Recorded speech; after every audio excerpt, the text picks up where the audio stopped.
And start by bringing your mind to neutral, which means just concentrating on your breath. And so what we do is we count one exhale, and then an inhale is 1. And then an exhale and an inhale is 2. And you count to 10, just focusing on your breath.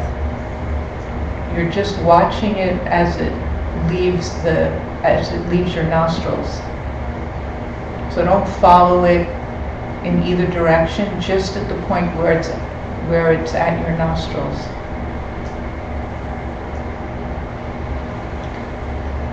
And then if you find you get distracted at 3, then just go back to 1. And also, if you find you're at 13, then also go back to 1. So let's do that for a little bit.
So now what I'd like you to think about is coming in the door again.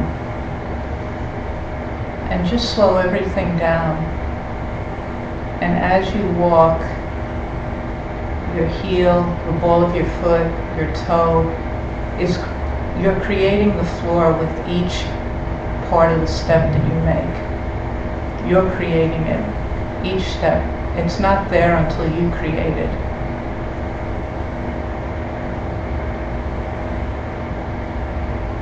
So walk to the place where you're sitting, and each part of what you do, coming to your cushion, you're creating it. You're making it.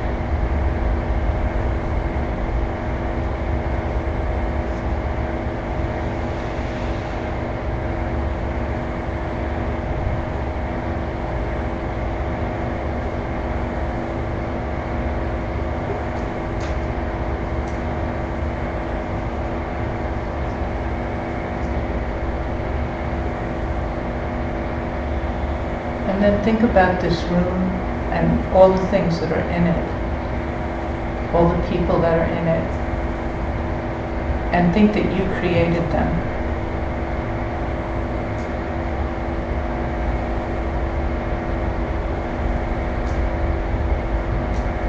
They're from you.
So I'd like you also to think now about the words that you'll hear tonight. And think that whatever you hear, you've created that as well. You will create it.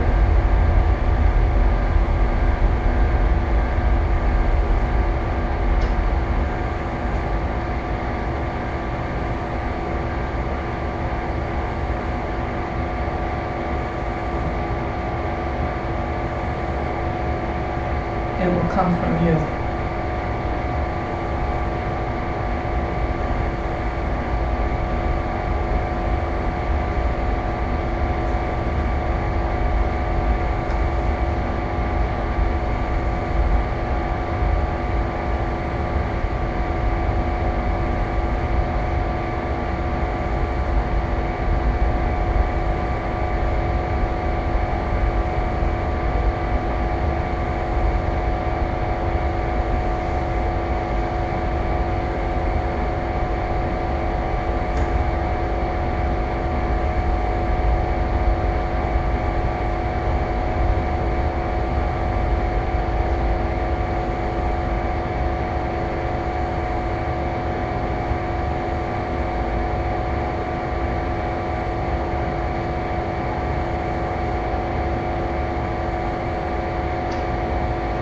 Now when you're ready, open your eyes and we'll say some prayers.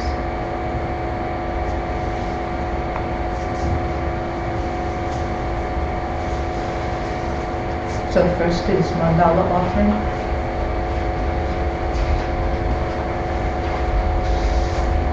Sashi Puki Jushin Metotram Rira Benshi Nindegin Padi Sangye Shindu Mitewari Drokun Amdakshin La Chupasho Irangu Ratna Mandalakam Niyatanami Sangye Shuram Saki Choknamba Chubadu Dakni Gasuchi Daki Chinyan Gipe Sonamki Drola Penchir Sangye Chupasho Sangye Churam Soki Choknam La Chamchu Bardu Dakni Gapsuchi Daki Chinyan Gipe Sonam Ki Drola Penchir Sangye Kupasho Sangye Churam Soki Choknam La Chamchu Bardu Dakni Gapsuchi Daki Chinyan Gipe Sunam Ki Drola Penchir Sangye Chupasho.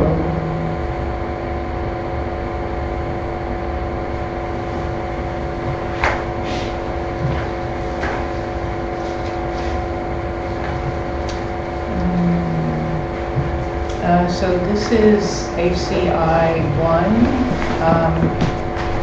course number 9, class number 9, and we're doing the 3 principal paths. And so these are the foundation of the 18 ACI and the 18 Tantra courses. And the first thing we study is renunciation. So, what is renunciation? Giving up attachment to worldly desires. And connected to the 8 worldly thoughts, right? Like, not when you get what you want, being happy, and when you're feeling good, like just not being attached to things going your way and being famous and being well known and that kind of thing. And then it's identifying that you're suffering, right? And so then that's the first principal path. Then the second one is bodhicitta. So what's that? We did the last two classes on that. So what's bodhicitta? Enlightenment mind. Enlightenment mind. The wish to stop all suffering for all living beings Well, and how would you do that? How could you stop the suffering? by becoming enlightened yourself. Yeah, right. So it's the wish to become enlightened for all beings, and and you include yourself in that. You don't not include yourself. You're included in that. And so today we're going to go to the third path, which is correct view. And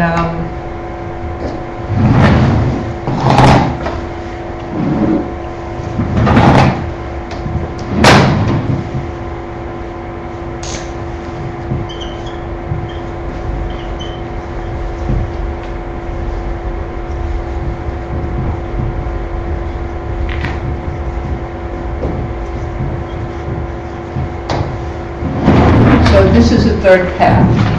So this is Yang Dakpe Dawa. So please say Yang Dakpe Dawa. Yang Dakpe Tawa. Yang Dakpe Dawa. Yang Dakpe Tawa. Yang Dakpe means pure or correct. Yang Dakpe means pure or correct, and Dawa means view.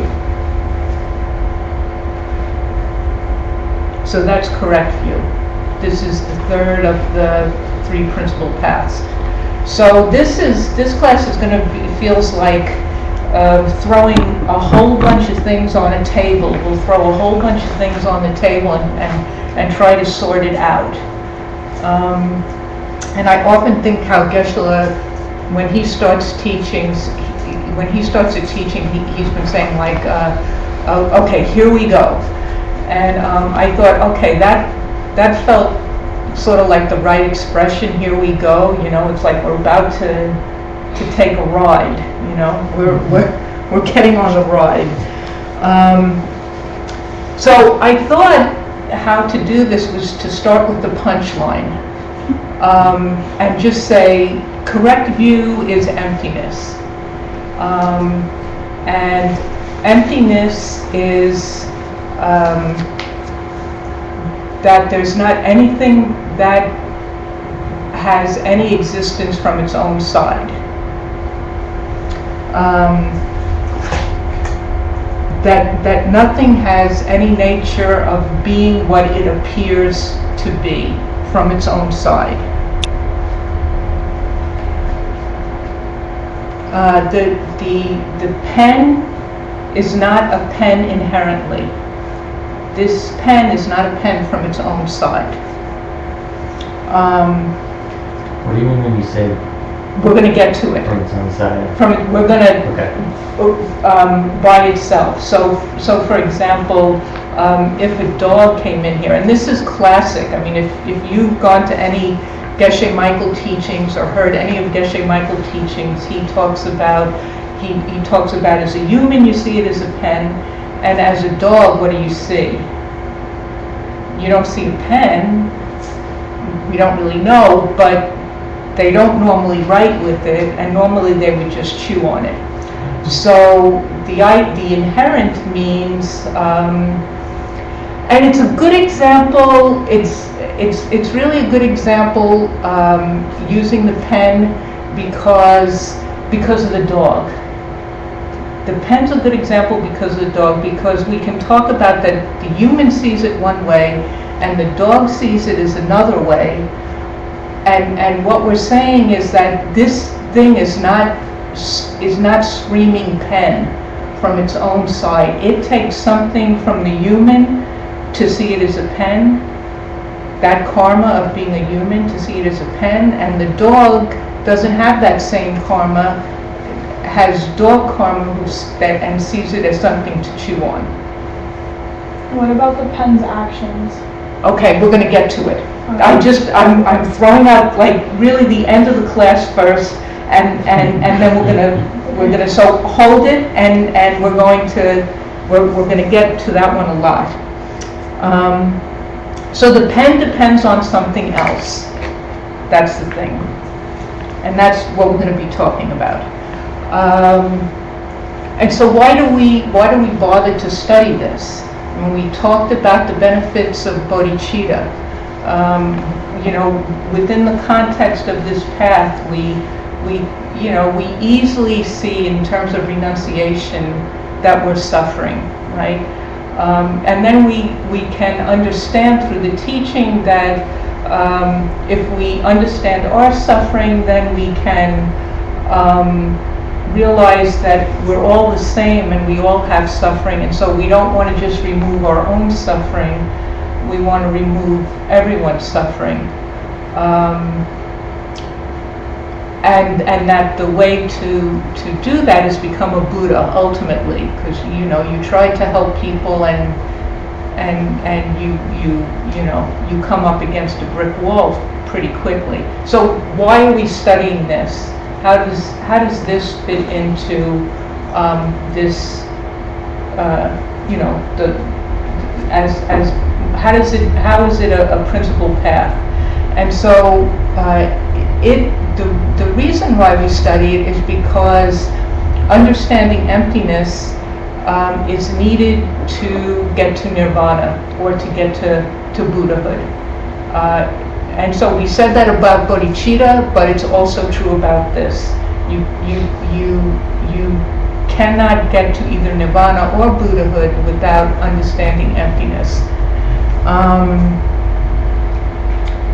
So I thought to just go over just quickly where it fits in, and we talked about it a couple of classes ago, but in Buddhism we talk about 5 paths.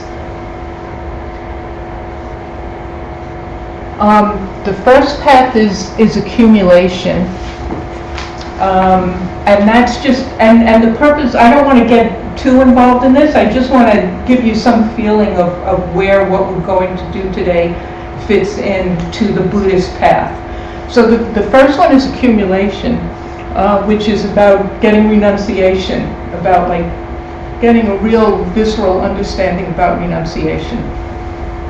The second path,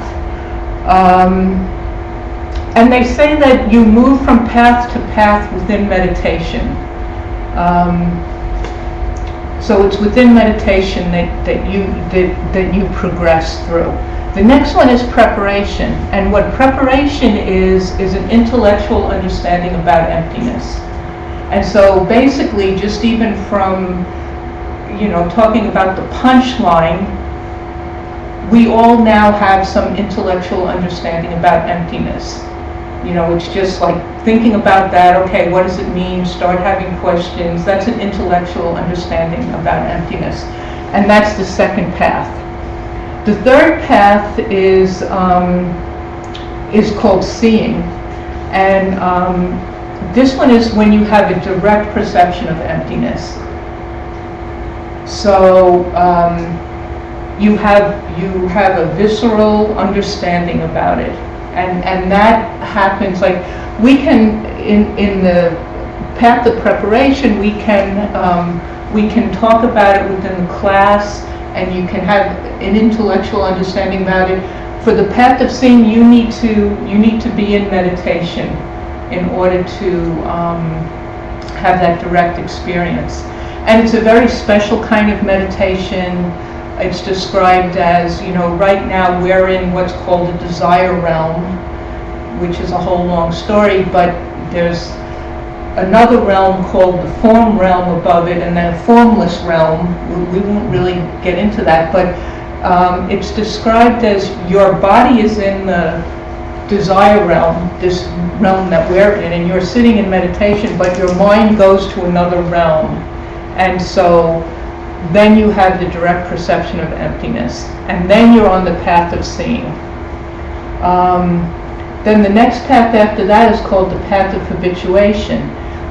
because whatever it is that you saw in that direct perception of emptiness, you've got to get used to it, because we've had infinite amount of time to habituate ourselves to the incorrect way of thinking, and now we're starting to understand what we need to do, and so we're habituating ourselves to that kind of thinking, and so that's called path of habituation. Then just to say, you know, why we're doing this, then from the path of habituation, the fifth path is either nirvana or Buddhahood. And nirvana is if you're on a Hinayana path, and Buddhahood is if you're on the Mahayana path. That is to say, if you have bodhicitta, what we studied last week. So this is what we're talking about today, correct view, right? We're talking about, you know, basically being in here, getting this to happen so that we can get here. And that's the framework for correct view. And there would be different stages of meditation in each, as you progress? Oh, you mean like in each one? Yeah. Well, the one that's brought out the most is with this one, that you have to reach what's called the first level of the form realm. There's all different levels of meditation. I don't know if those different levels pertain all along the way. I'm not really sure about that. It is described with the path of seeing that you have to get to that particular level in order to have that. I would imagine that, you know, you've got to just you just become more practiced at your meditation, and your meditation gets deeper and deeper. I would think that would just keep happening. It's how I imagine the whole path works. Like you learn, you understand a little bit renunciation, you get it a little bit bodhicitta, then you know your renunciation gets upped a little bit, and then your understanding of correct view gets upped a little bit, and it goes back to, you know, like you keep things keep moving in that direction too. So I would think it's the same. It's a similar thing. Okay. So now we're ready to talk about what we need to, what we have to do to see emptiness.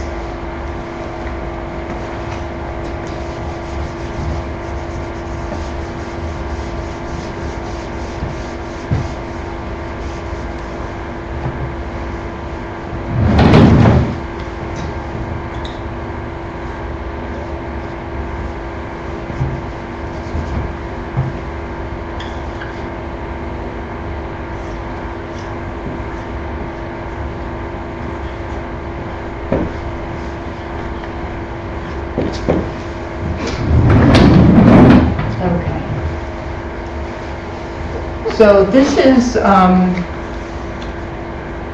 is what we have to understand to see emptiness. So please say Dempani. Dempani. Dempani. Dempani. Dempa means truth, and ni means two. Like the number or two? Two, the number two. Two truths, yeah.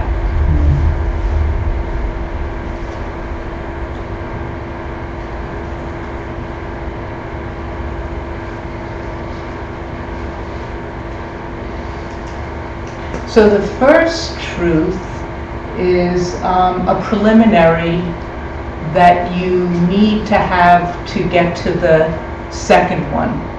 So the first one's a preliminary to emptiness. The first truth's a preliminary to emptiness, and the second truth is emptiness.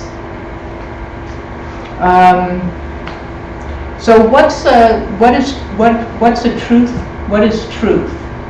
Truth is something that you take to be absolutely so, right? Something that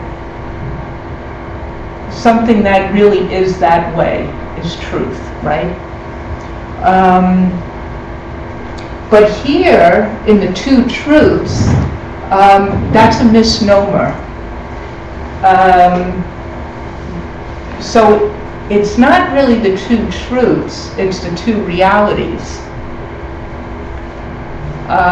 So why are we saying truth? Why did you just say realities to begin with? Why are we, I mean, in Sanskrit and Tibetan, the word that is used is truth. It's a word for truth. And, but really, it's, what we're going to be talking about are two realities, two modes of existence. So it's not really a division of truth, it's a division of reality. So the point of saying truth is to make us struggle with that word and why we're calling it that. And you'll see as we go along that there's some there's a reason to say truth, and that's to make us struggle with it. The Buddhist path is progresses in a very skillful means. I found you can kind of get tricked into understanding something, and so it's kind of interesting. So the thing about the two truths, the two reality, is that all things possess these two truths. Everything possesses these two. Okay, so let's talk about them. So let's talk about truth number one.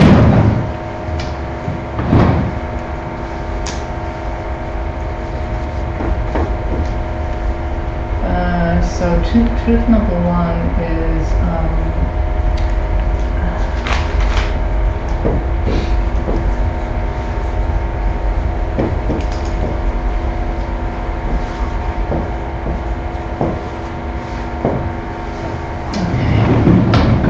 truth number one is Kunzo Denpa. So please say Kunzo Denpa. Kunzo Denpa. Kunzo Denpa. Kunzo Denpa. You can see it, right? Okay. Kunzo means deceptive.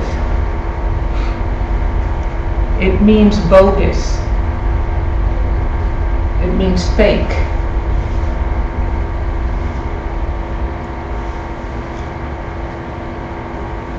Kunzo is fake, is deceptive. And what's Denpa? Truth. Denpa is truth. So the very first truth they're telling us is a fake truth. It's a deceptive truth. The other way to say this one is deceptive reality. Deceptive reality, deceptive truth, sometimes called conventional reality or relative reality. I mean, one of the interesting things about reading different Buddhist materials is trying to even, the language is often different, and so you're reading something, you've maybe you studied it with other words, but you can't figure it out. So I'm just putting that out there so you hear it, those different words for it. So deceptive truth. So these are fake things that are not true. These are things that deceive us. These are truths that deceive us. These are things that they look one way, but they're really something else. They're really another way. It's a truth that lies. And you can say that the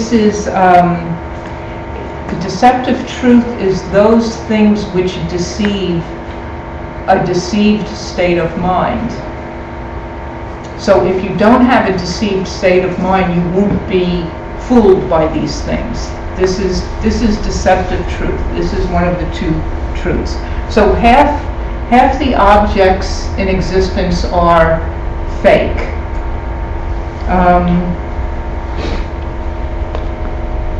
So that's the first truth. Okay. So second truth.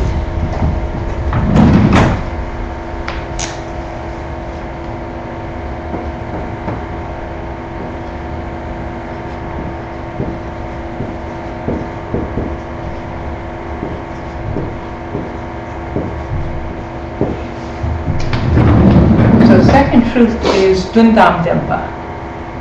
So please say Dundam Dempa. Dundam Dempa. Dundam Dempa? Dundam Dempa. Yeah. Dundam Dempa is, Dundam is ultimate.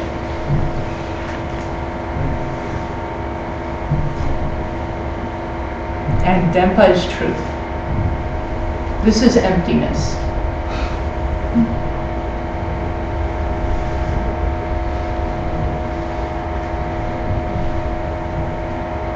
I'm sorry, what does it mean again? Say this again. I'm sorry, what do the words mean again? Dundam means ultimate. Ultimate. Ultimate. And Dempa is truth. And that ultimate truth is emptiness. So,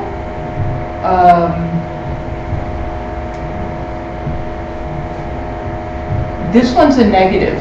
Emptiness is a negative. Deceptive truth is a positive. Emptiness is an absence of something.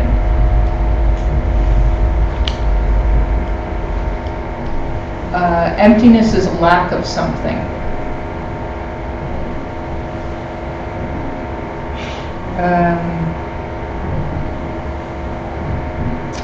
And it's that there isn't anything which has a nature from its own side.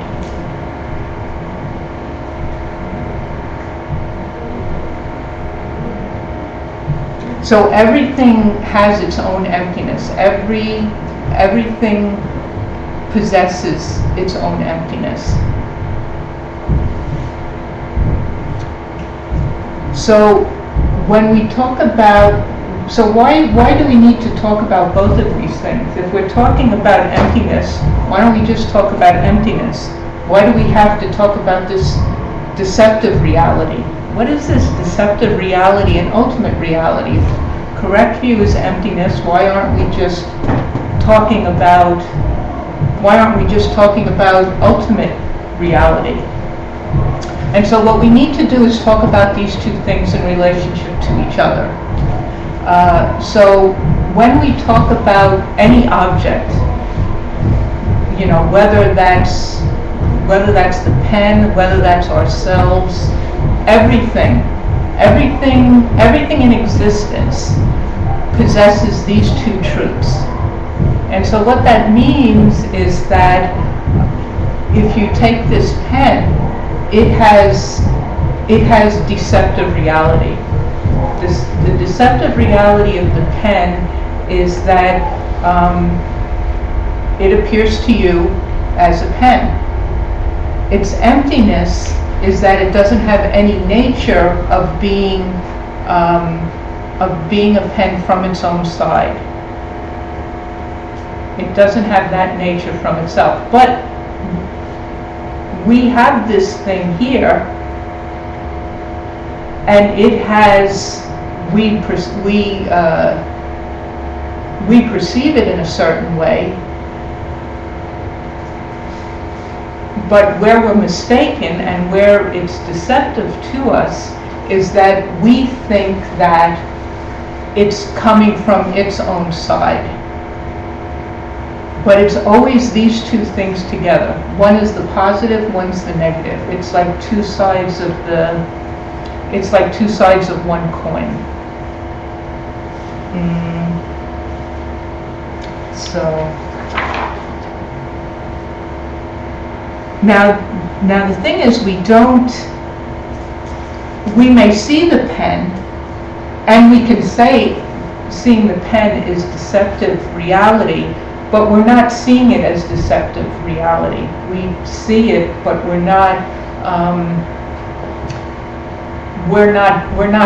cognizant of it being deceptive or how it is deceptive. And that's the point of studying it, to see, okay, how is the world occurring to me, and why is it occurring to me in the way that it is?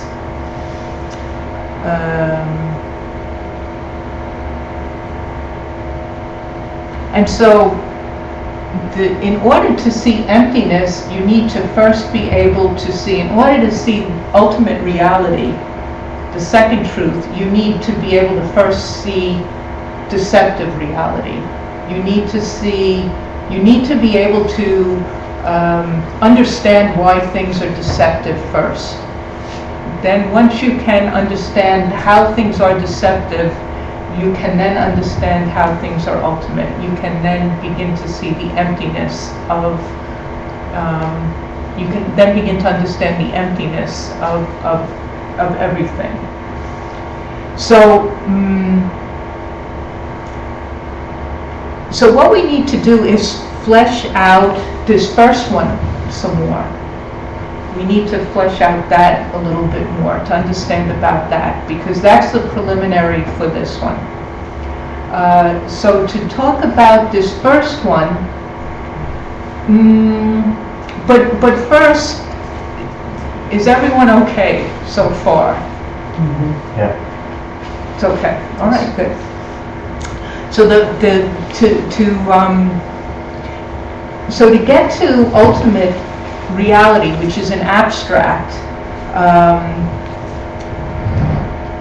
it's an absence. We need to first understand this thing, which is a positive, and then we can see how that relates to the negative. So the thing that we want to talk about is what's called dependent origination. Has anybody ever heard of that before? Dependent origination? Okay. Dependent origination, the Tibetan for it is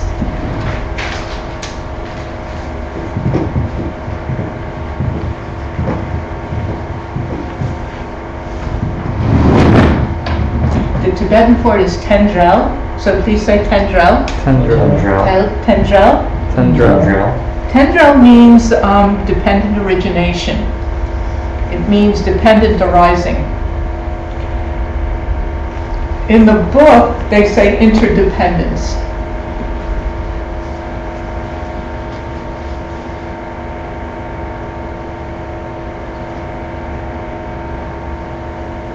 So Tendrel, dependent origination, is a way to talk about deceptive reality.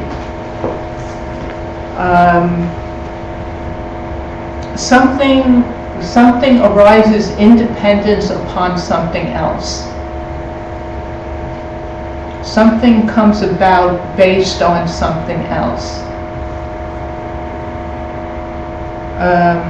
And this is the positive nature of things, as opposed to emptiness, which is the negative nature. And this dependent origination is explained in 3 different ways by 3 different groups. And those 3 different groups come from the 4 different Indian schools. So we're going to talk a little bit about those 4 schools.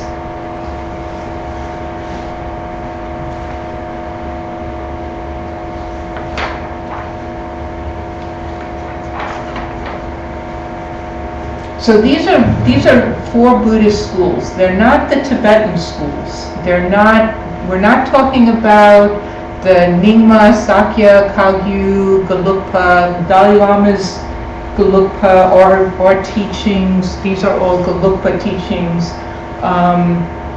We're not talking about the 4 Tibetan schools. What we're going to talk about is the 4 Indian schools from I don't know, 1700 years ago, starting with Arya Nagarjuna. And so we're going to talk about those a little bit. The first school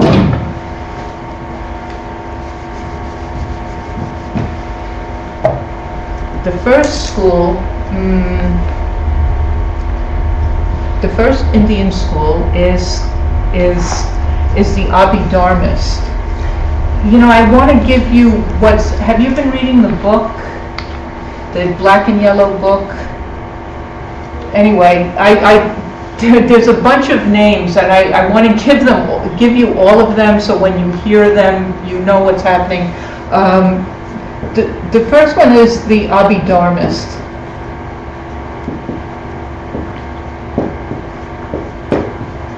That's the first Indian school.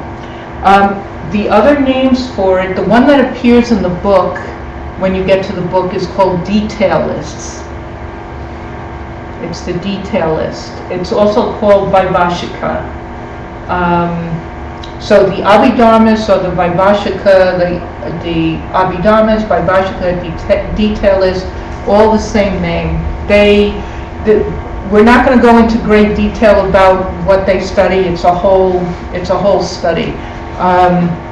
But they basically study the Abhidhamma Kosha. They study higher knowledge. That's what they study. The next group is called the Sutrists. Is that Patanjali? What's that? Is that Patanjali? These are the Buddhist sutras. Okay. Is what these are from, and so this group basically they accept all the sutras of the Buddha. Mm-hmm. They don't study the classical commentaries. Okay. As far as our studies go, all of these schools we study. They come up in one way or another. So the sutras, that's the second school.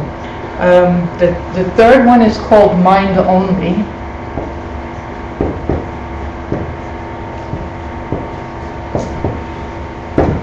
Mind Only.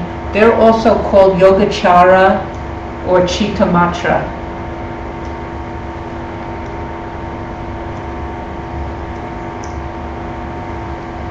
And they say that it's a very long story. They have a very excellent presentation of karma. In the karma course, we study from this school. They say every existing object is part of the mind, and don't worry about it. You know, we touch on it a little bit, but it's, you know, just so you know that there's this school. The fourth school is the middle way, Madhyamika.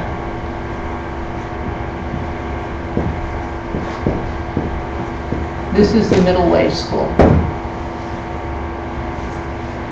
And then the middle way school has a lower half and a higher half.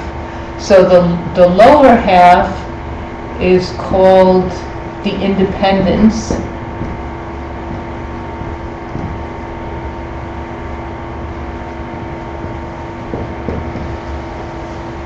And they use what they call special reasoning.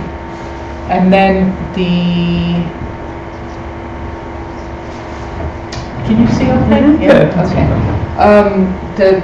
The second part of the middle way, the higher part, is called the Implication.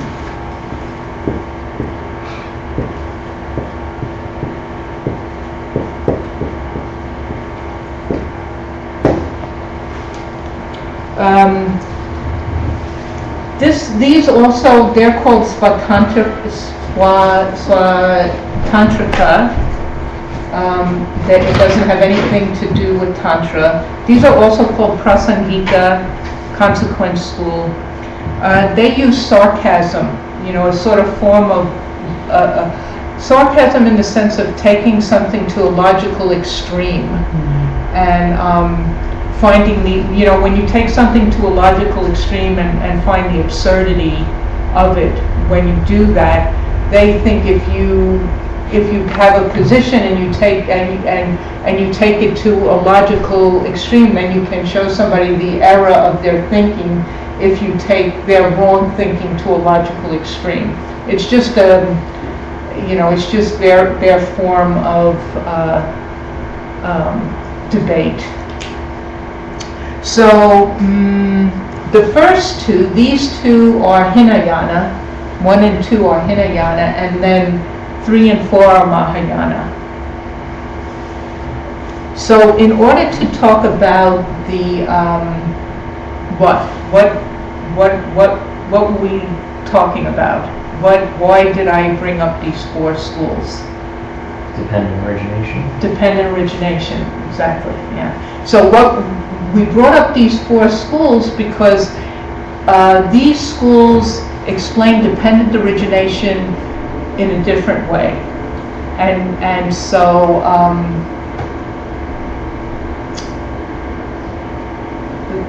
so the reason why, so one is more subtle than the next.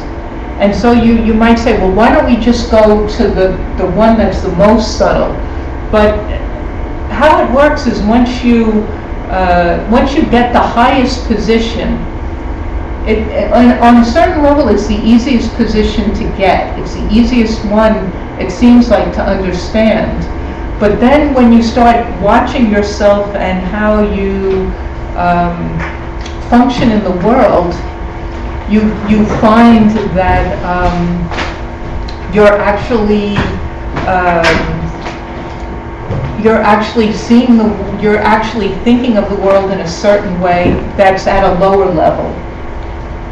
So we're going through all of those so that it helps us to watch ourselves, to see what we're actually doing. So the first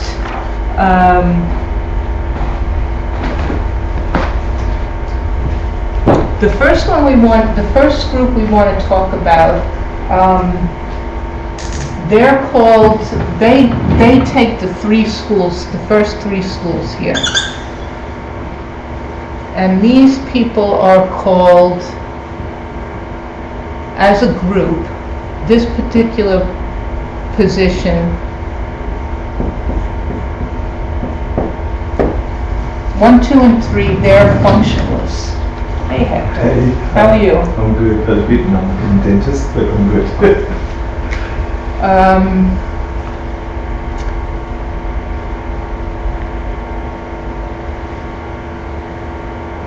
So we're going to talk about how the functionalists define dependent origination, how they describe what things are dependent upon. What are things dependent upon? We're talking about deceptive reality. We're talking about the 2 truths. We're talking about deceptive reality and ultimate reality. We're talking about the positive part of it. What is one of the 3 ways that is being described as how things exist? What do things depend on? And so this first group says that things depend upon their causes.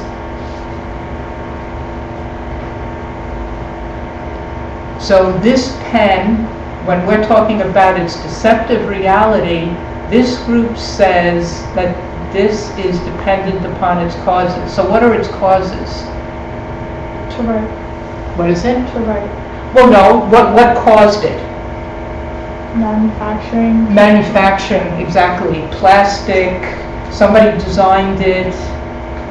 Those are its causes. And that's the first group. They say things are dependent upon their causes.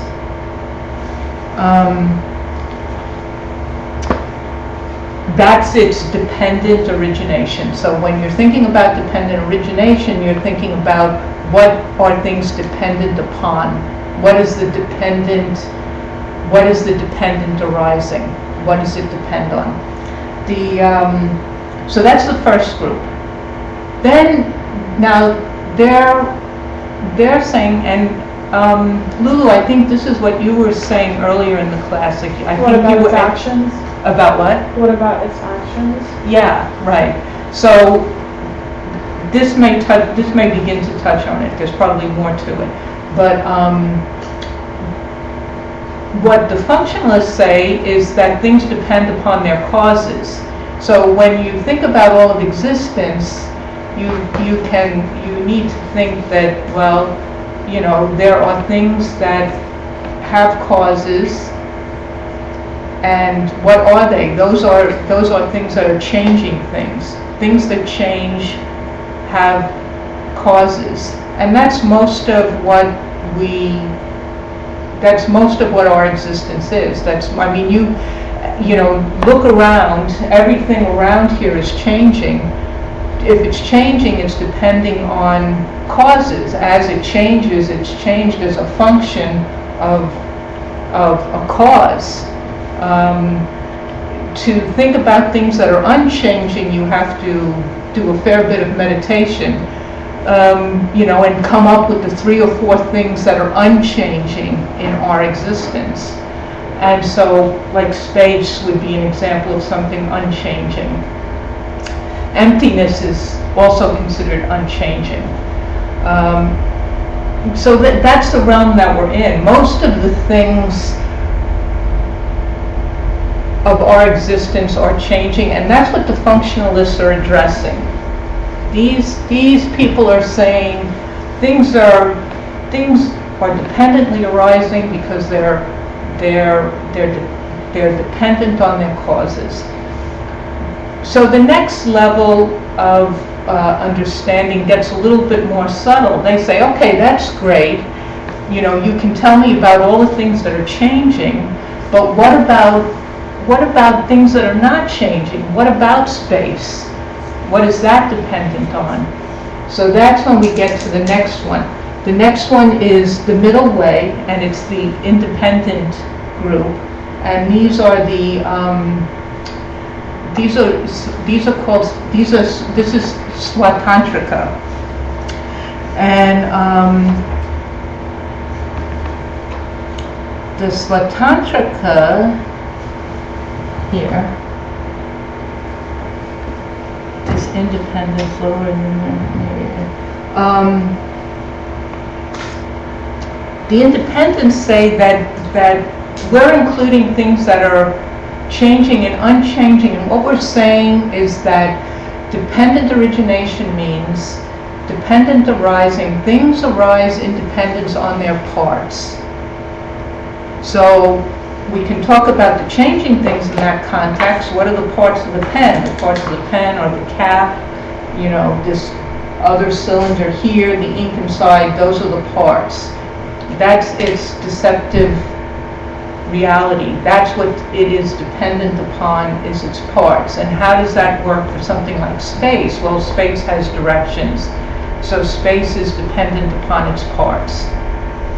So that's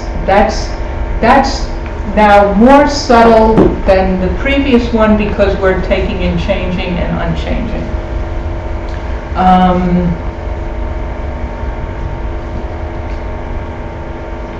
So then in terms of emptiness, so if we're talking about deceptive reality, and if we're saying that deceptive reality is a positive, take the first one, for example, things being dependent upon causes. How would you, if that's a positive, how would you say that as a negative in order to describe what emptiness would be?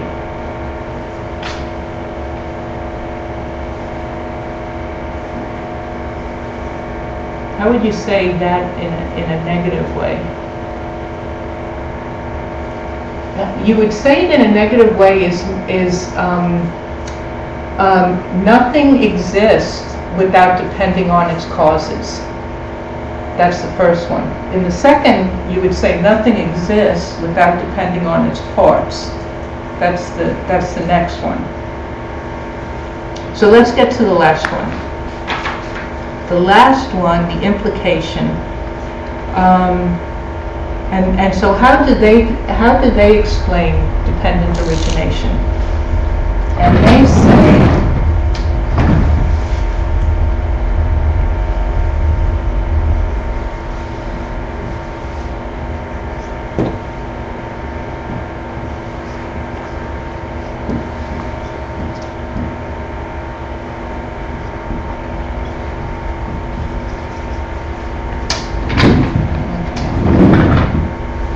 this is what they say.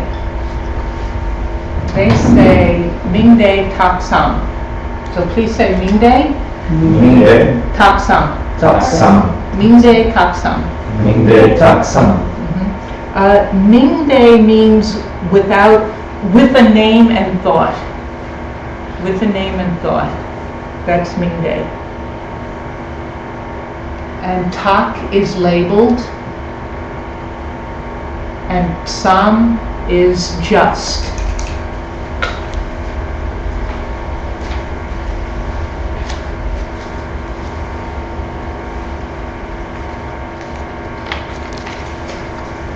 So things exist in dependence upon you thinking and naming them as you do. That's the most subtle. That's the highest view and the most subtle. I mean, all of these are okay. They're just not as subtle as the last one. Can you repeat the sentence? Things exist independently without you.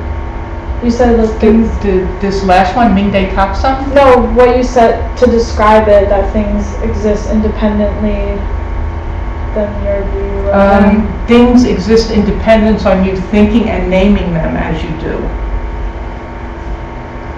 So it's you think of them in a certain way and you label them in a certain way, and that's what they're dependent upon.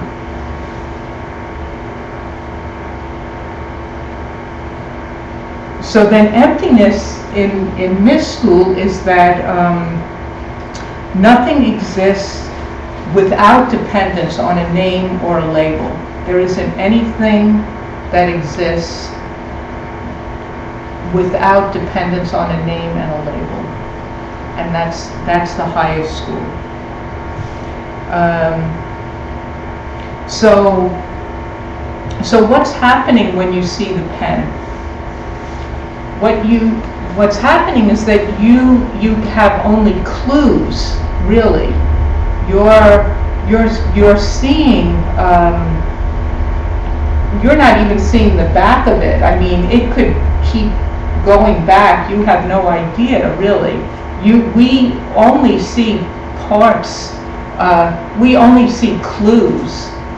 We only see indications of something. And then from that, we have a mental image. And it's from that we say that it's a pen.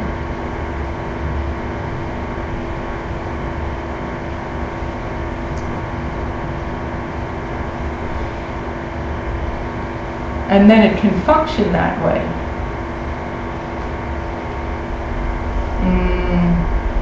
So what we're really doing is we're perceiving a mental image of the pen.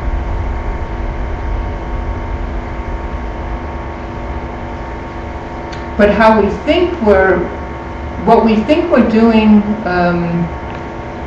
what we really think is happening is that there is something that there's something out there from its own side. And I think you were saying something about that, from its own side. Were you asking about that? I'm talking about its actions, like what its purpose is. Mm-hmm. Like it writes. So if it writes on something it's not supposed to, you could say that it's a bad thing. Or you can write a really nice letter to someone, you can say it's a good thing, but the pen doesn't know good or bad, it just writes. Mm-hmm. Yeah. but how you're seeing it is something, It's just that you decide whether something is good or bad, right. not the pen. And that's coming from, Your insight.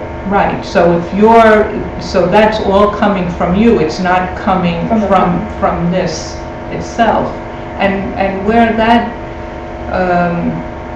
and where that makes a difference is especially in what we're doing in interacting with other people. So if you take that same thinking and you encounter somebody, like Geshe-la always talks about,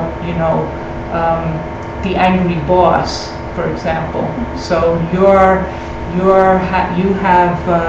you have somebody who's yelling at you, and when we're thinking deceptive reality, then we're thinking that this person is really like that from their own side. They're like you're saying, the pen being bad. Well, okay, if you're thinking of the person being bad, they're hurting you. You're thinking that they are really like that, then you would feel like, well, I need to defend myself. I need to yell back at them. In this scenario, what we're saying then is that the deceptive reality of that thing is that it appears to be that way from its side, but the ultimate reality of that thing, that boss, is that it's blank, it's empty. It doesn't have that nature from its own side. And because it doesn't have that quality coming from him, you're bringing to it, because of something that you did in your past, you're now being forced to see this person as being bad, right? So this is where this is how we start working towards doing what we need to do to get to nirvana, because and how we can the connection between emptiness and karma, because things don't have any nature of being any way from its own side. I'm being forced to see them in a certain way, and it's not that I'm choosing. It's not about I choose to not see. I don't want to see somebody yelling at me. I'm not choosing that, but I'm being forced to, because according to what I've done in the past, I must see them. That seed is planted in me to have to then see, because I yelled at somebody in the past, then I'm being forced to see somebody yelling at me. And the only way I could see that happen is because they don't have a nature from their own side. They don't have a way of being that way from their own side. Because, I mean, the example of the boss is a good one, because, in an office situation, there's somebody who's, you're experiencing the boss as being bad, but somebody is experiencing the boss as being finally making the right decision and yelling at you because they don't like you for some reason, and so it's making them happy. So shouldn't you just treat a wicked situation with disregard, like focus on, say, a breath or something that is neutral, that will not make you react that way? Well, I think the thing is, like, in some of the later courses, like Master Shantideva has all these different kinds of tricks in how to, perhaps diffuse a certain situation. But what we're talking about here, and it's not what will normally happen in that situation when somebody's in your face and you find, your anger is rising. You normally don't realize it until you leave and go to the bathroom, what's happening. But as you start habituating your mind to what's really happening, you can start seeing it sooner. So what that means is when that person is, if you can get to the point where as somebody's yelling at you, you're understanding, I created this person. How did I create this person? I created this person because I yelled at somebody in the past. And how did that work with karma? I yelled at somebody. Who knows? Some previous life. We talked a little bit about karma earlier in this course. But so you've watched yourself. You saw yourself yell at somebody previously, and so that's some seed that's in your mind. And then at some point that seed comes out, and that seed can come out because of emptiness, because there isn't anything that has any nature from being a certain way from its own side. It doesn't have that quality inherently. That angry boss doesn't have that quality inherently. So the closer you can get... So then he has no quality. He has whatever... Well, to you, he has no quality. Yeah, you can't... See, that's the thing with deceptive reality. Things are appearing to us in a certain way. We have to accept how things are appearing to us. I mean, I may really want to see this as a stick of gold that, I can walk out and exchange for, I don't know how much sticks of gold go for these days. Couldn't that be a stick of gold for someone who needs it? What's that? Couldn't it be a stick of gold for someone who needs it? If Stephen was frantically searching for a marker and then metaphorically, yeah. Yeah. But literally, literally. Yeah. No. Okay, not literally, not schizophrenic kind of hallucination. I'm just saying the feeling of that kind of happiness of I don't know, how can you determine how what level happiness is on? Happiness is happiness. You can't really justify gold makes me happier than a pen. Well, I'm just trying to say something that wishing something. It's not about just a wishing and a hoping that something's going to be a certain way. It's more what we have to do is we have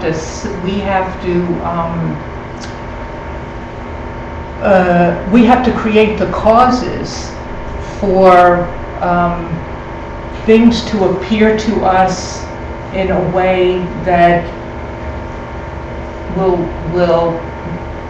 bring us bliss, essentially. Can I say something more about that? Yeah, sure. Going back to your not schizophrenically. Schizophrenically, someone could see that as a stick of gold. It's real to them. And it's real to them. I know. So then, but conventionally, going back to conventional reality, people would say, no, that's not a stick of gold, you're crazy. That's a marker or a pen.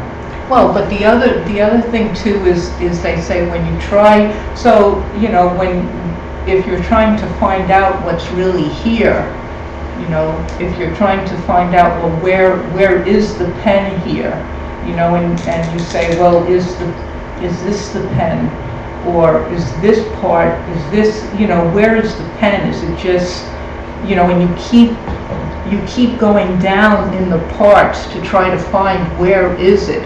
where is it? And they say when you try to find the thing you think is there, you can never find it. So you keep going down in the parts of something, but you can never find the thing that you think is there. And the thing that we always think is there is something that exists from its own side. What we really have such a strong feeling for is that things are exactly the way we're thinking them to be. That they are really existing out there like that. And so this last group is saying that everything is dependent upon my thinking about things and my labeling things, my naming things. And it says based on a reasonable basis. And, that's probably a long story, but So when they say that, nothing exists without a name or label, are we accepting that name or label, like, that's a pen, like the sum of the parts is a pen? Are we accepting that as true? Or are we saying that that's the deceptive truth? It's the deceptive truth, and conventionally this is a pen, and we can you can write with it, and that's fine. But what we're thinking is that it's a pen out there that would be a pen to anyone. It would be, we're somehow thinking if this would just to drop down, in Leonardo da Vinci's hands, that he would know immediately that this was a marker. And it's the same thing like with the dog. It's and so what is that? What is the say the karma to be born a human in the early 21st century, we have that karma,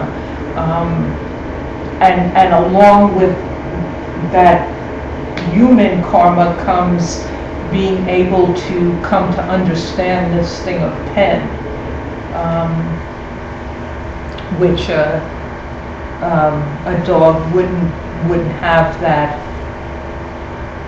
That dog karma doesn't include knowing how to take the cap off and write something that we can tell. So when like a child is learning the world, basically, they have their own idea of what things are, but we constantly tell them what things are to us. Is that like, I don't know what to think about that. Well, no, I think there's certainly when a child is born not knowing, okay, this is automatically a pen, but they have the capacity, like a normal kid. Yeah, like they can figure it out that it's gonna write, but like, you don't have to tell them it's a pen.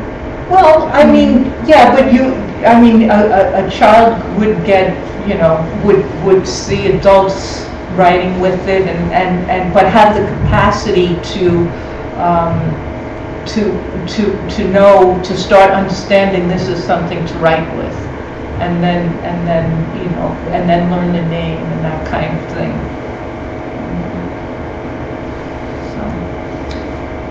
But what if like the name can be different? Like, what if they call it something else and someone's like, no, that's not a scribble scrabble, that's a pen. Like, I don't know.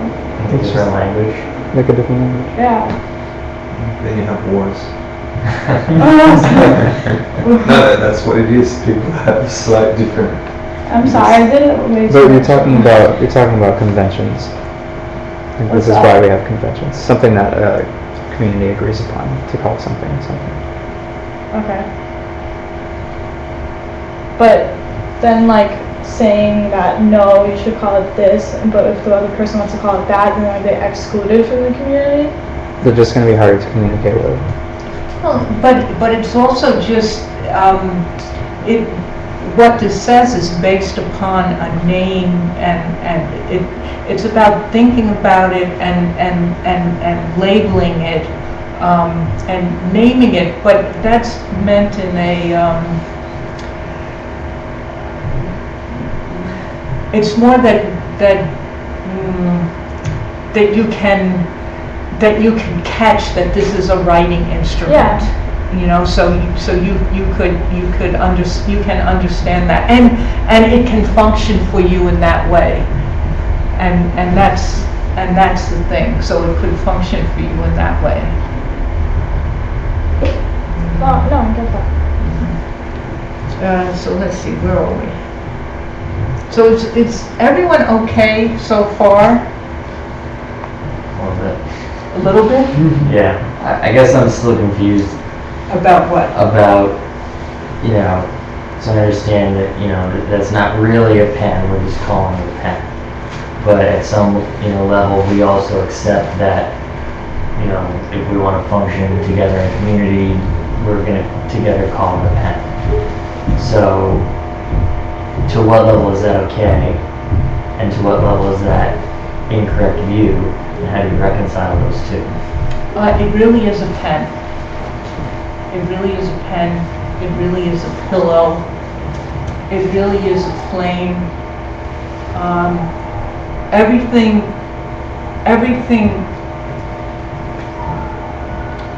It can function that way. It's just not that way from its own side itself. It depends on us being able to cognize it that way. Okay, yeah, that makes sense actually. Yeah.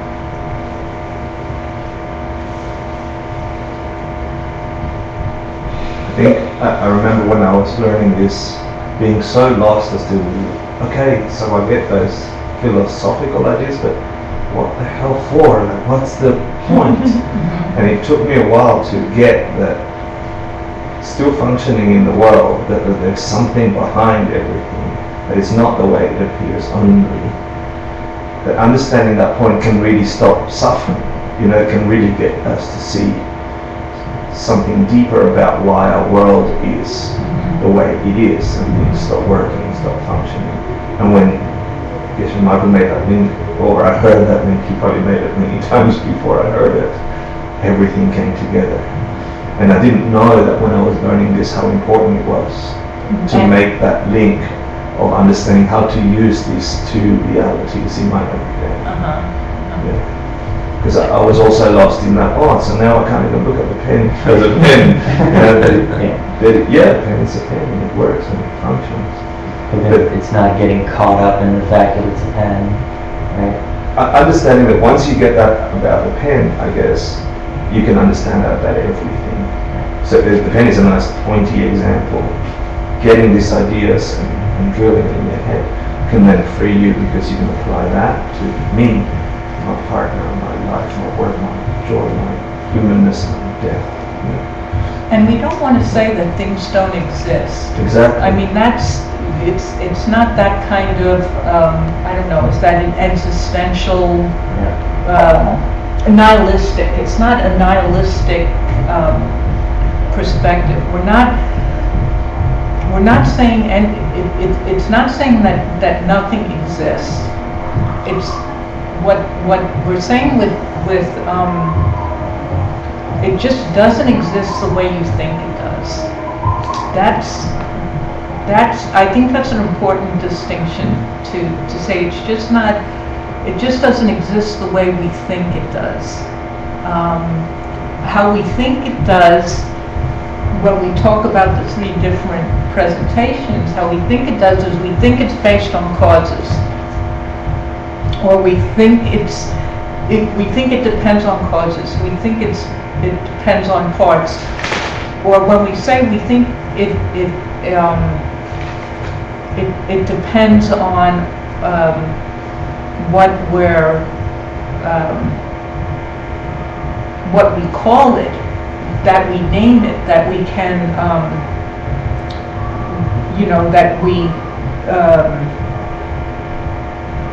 that its arising depends on that we've labeled it, but it's not about denying that it doesn't exist.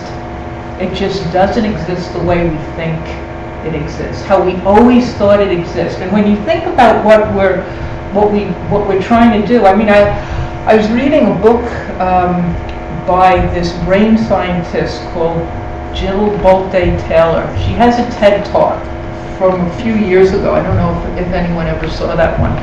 But she's a brain scientist who had a stroke, and in the book she talks about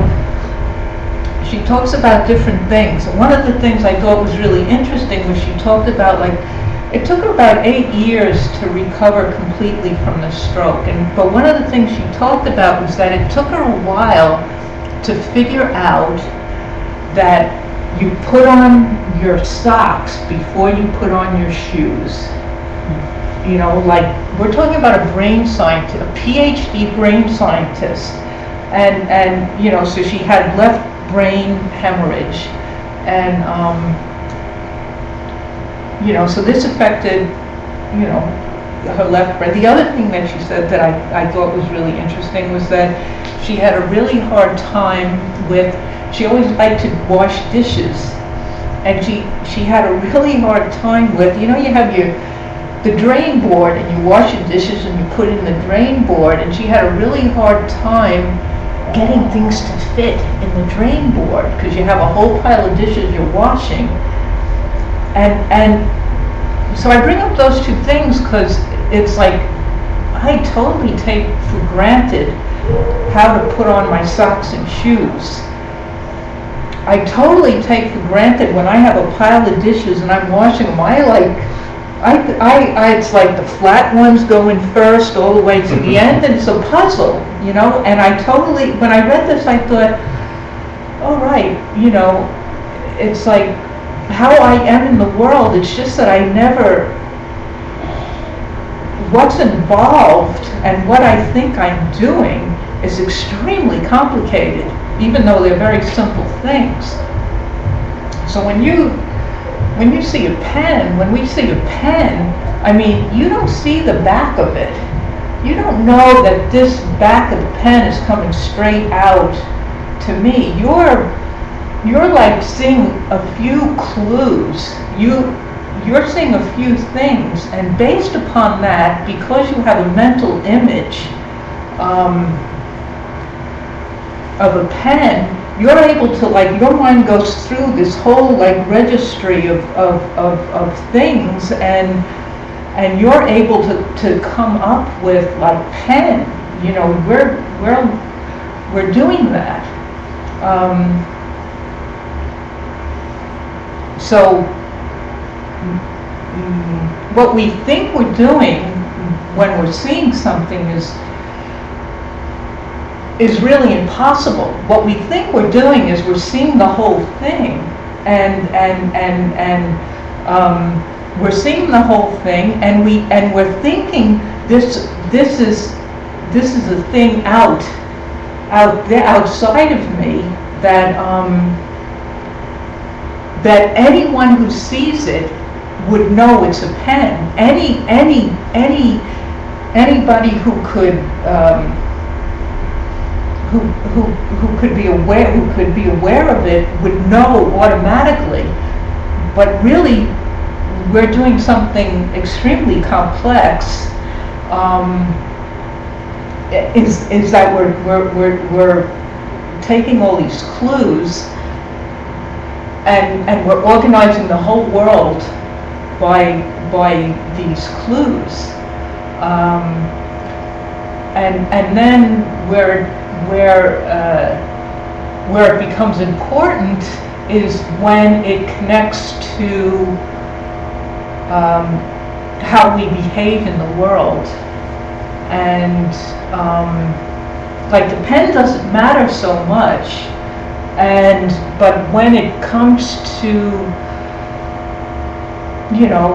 when it comes to, like, you know, a partner, for example, you know, that's the most difficult one.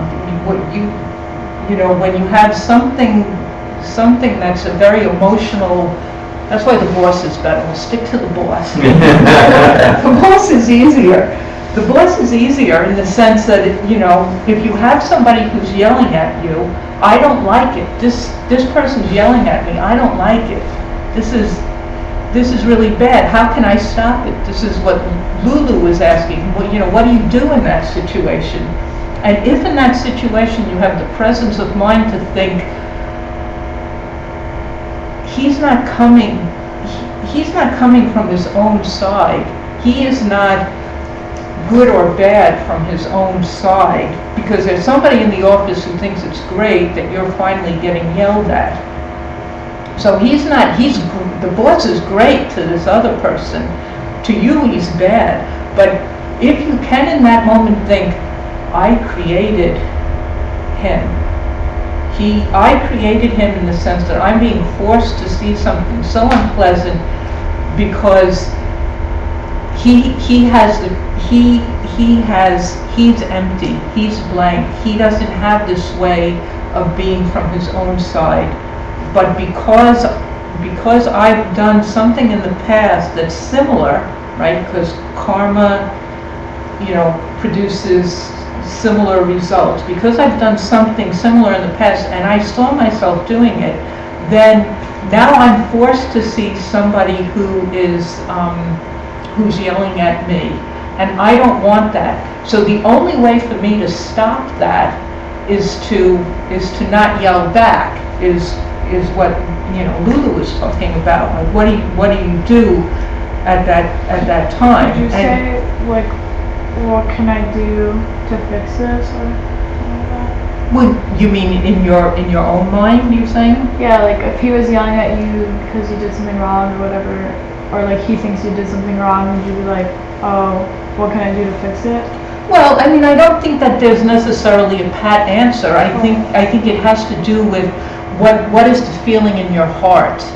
You know, like, are you getting angry? Are you thinking, you know, I mean, sometimes there's probably a whole bunch of different responses that you can make to any given situation, but depending on what your motivation is and what's in your heart as to if you have bodhicitta, then you'd feel bad for being so angry, right? You could have that kind of, you could be thinking like that, and that's helpful, but what we're saying here is that ultimately the most helpful, the thing that helps the most in terms of you changing the karmic seeds that you're planting, because if you yell back at him, or if you have intense anger towards him, you're planting that kind of seed in your own mind. So I think even if you play with the idea, I mean, a lot of these things, renunciation, bodhicitta, correct view, you don't even have to totally accept them.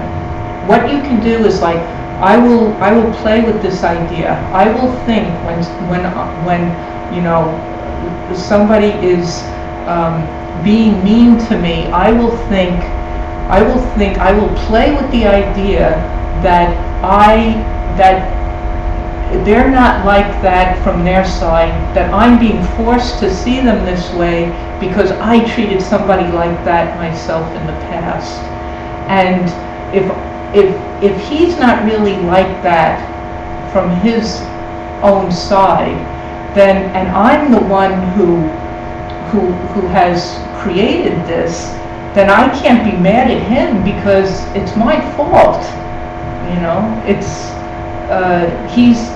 coming from me. So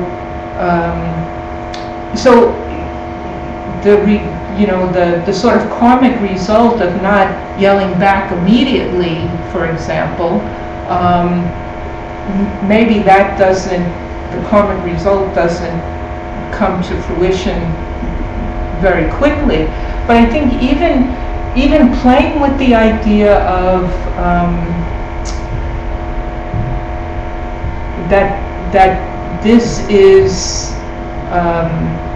that I have that this person is not like that from their own side, but that it's coming from me. Even playing with that idea helps you in the moment. You just say, okay, and then you can think what is the best way to deal with them, and then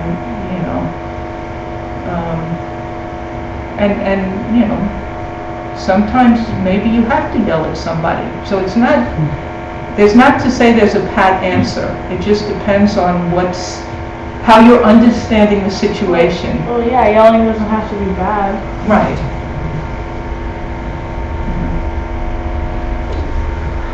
Oh, I wanted to take a break, but I think maybe we should just keep going unless everyone. Does anybody need? We could keep going and then end a little earlier. Yeah, let's see if that's going to happen. Is everyone okay to just keep going? I don't think we have too much, but I would like to know if this is all, if there's major holes in this. Oh no, it's like fine, but it's just, whenever I talk about this kind of stuff, I just have so many emotions, I just don't know what to do with them. Suppress them. Okay. Well, and I think that, the thing is with, the thing is, the closer the relationship, the more intense the relationship is with someone, the more difficult it will be to separate yourself and say, that's coming from me, and so that's just that will happen. It'll be almost impossible to see that at some point. So let's see. There's just a couple more things, just to answer the last homework question. Is anyone doing the homework, by the way? Kind of. What? Kind of. Kind of? When I have time. Okay. All right. Well, to answer the last homework question, let's go over this. This is just to talk about the self in Buddhism, just to make things even more confusing. Even though it's not. Okay. This is Dak. So please say Dak. Dak. Dak. Dak means self. So self, just to say that self in Buddhism doesn't have to do with ego or identity or self in Buddhism is a non-existent thing. So we talk about the self of a pen. You think of self as self-nature. And so in Buddhism, we're denying that anything has a nature or a self from its own side.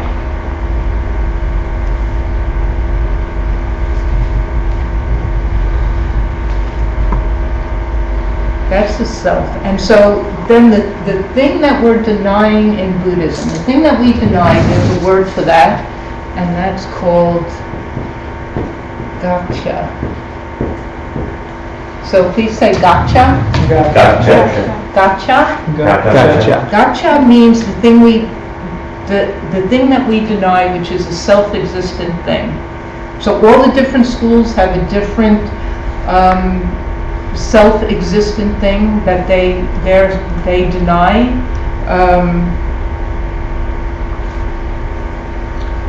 But we have to understand what we think we're saying exists in order to say that it doesn't exist. So the gotcha it's a non-existent, self-existent thing. It's the object that's denied in Buddhism. So, like for example, in the functionalists, that first group, the thing that they deny, the thing that that first group denies is that anything could come about without a cause. That's the thing that they deny. There's not anything that could come about without a cause. The second group says the gotcha, the thing that they deny, is that anything could come about without being dependent on its parts. That's the thing that they deny. The last group, the highest, the most subtle, says that the thing that we deny, the gotcha, is that anything could be, anything could exist that does not depend on our naming it and labeling it as we do. So those are the things that we deny in the different schools.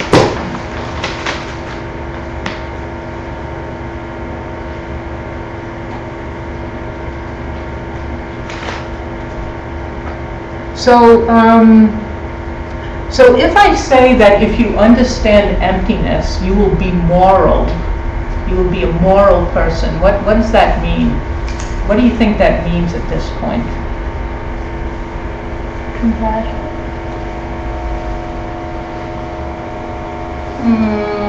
But within the context of understanding emptiness.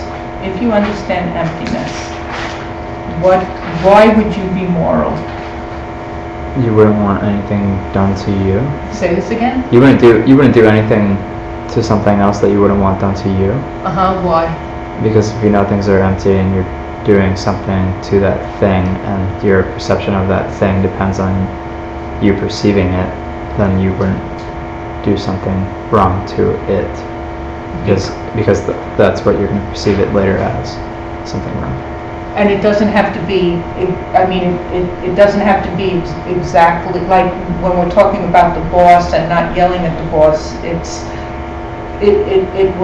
doesn't necessarily mean it comes back from exactly the same person, right? Right. It could be any situation. So is everyone okay? No. Nick. Sorry.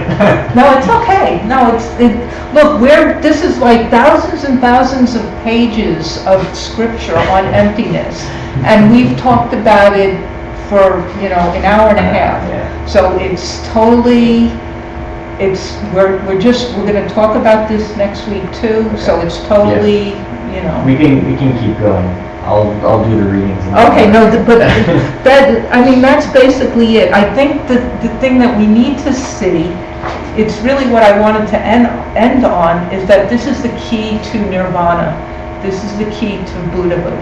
And the reason why it's a key to nirvana and Buddhahood is because if we understand emptiness, we will be moral. We will. Moral meaning, non-harming, not killing, stealing, lying, taking somebody else's partner, lying, harsh words, divisive talk, being happy when somebody gets hurt, and being unhappy when they get what they want. All of, we need to have a reason to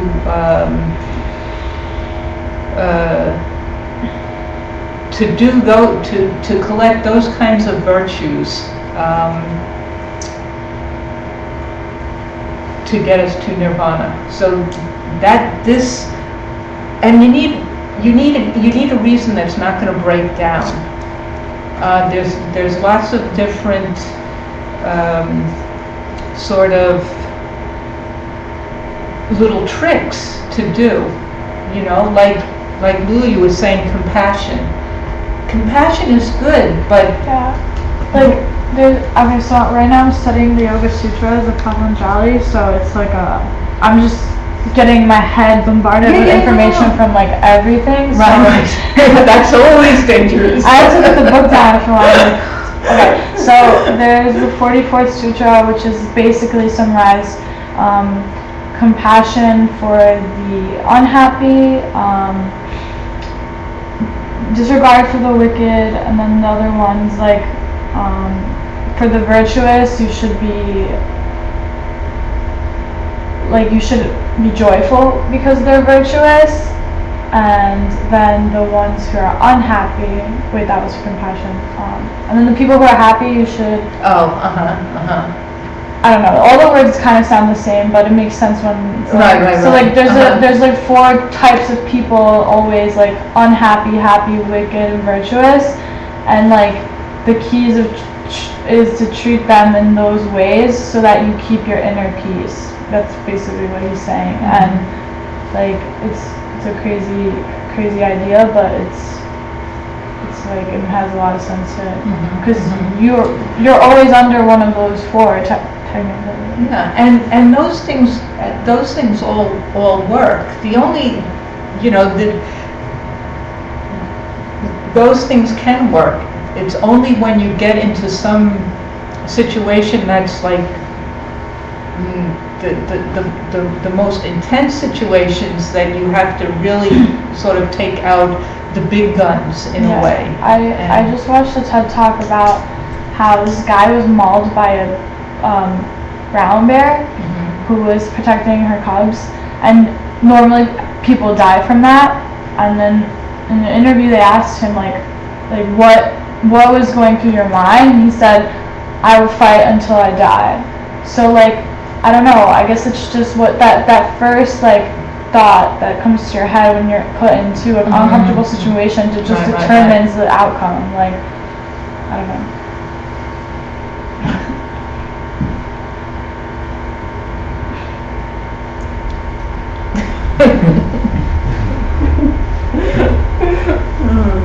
It's okay.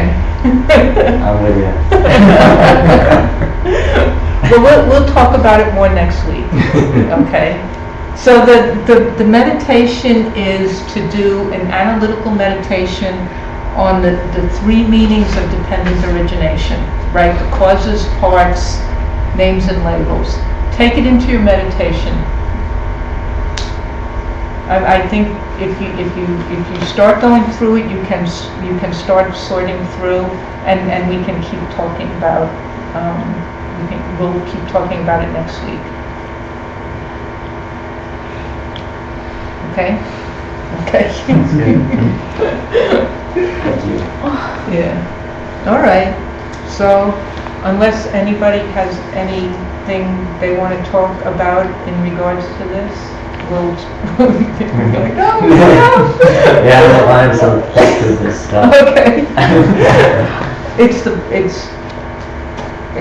It's abstract. And it's totally, it's completely understandable. Yeah. So it's okay. Just come back next week. Yeah. Okay. Of course. So we can keep talking. Sounds good. Yeah, I think I need to review my notes. You what? Review my notes. Yeah. just- Okay. It's just Sounds good. it's a lot of things that's Okay. being said. All right. So next week. Yeah. Okay. All right. So let's say a prayer.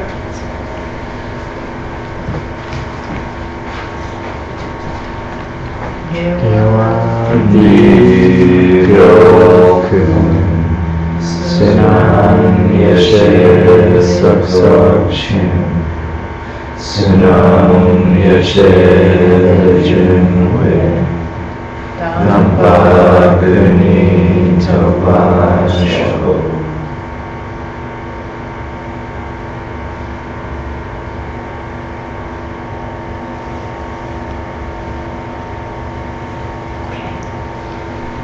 Thank you.